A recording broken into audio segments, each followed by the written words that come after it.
Baik, terima kasih.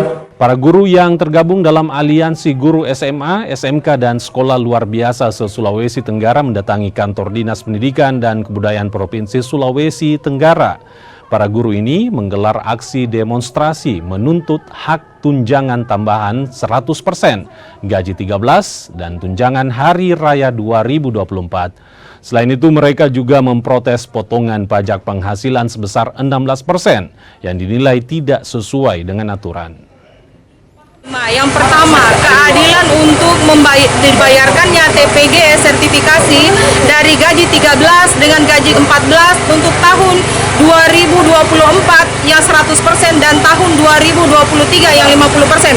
Karena kurang lebih ada sekitar 300 lebih guru yang tidak mendapatkan tunjangan tersebut. Padahal kami aliansi memegang bukti bahwa kami pegang juknis pembayaran untuk TPG 100% dari gaji 13 dengan gaji 14 maupun 50% itu berdasarkan guru yang mempunyai sertifikat pendidik, bukan berdasarkan valid dan tidaknya, dan ini sangat berbeda dengan kenyataan yang kami dapatkan. Kemudian yang berikutnya, pada saat pencairan tersebut terdapat lagi PPh, potongan pajak di dalamnya. Seharusnya yang kami pegang juknis ini adalah tidak ada PPh untuk pembayaran gaji 13 dan 14 dari TPG.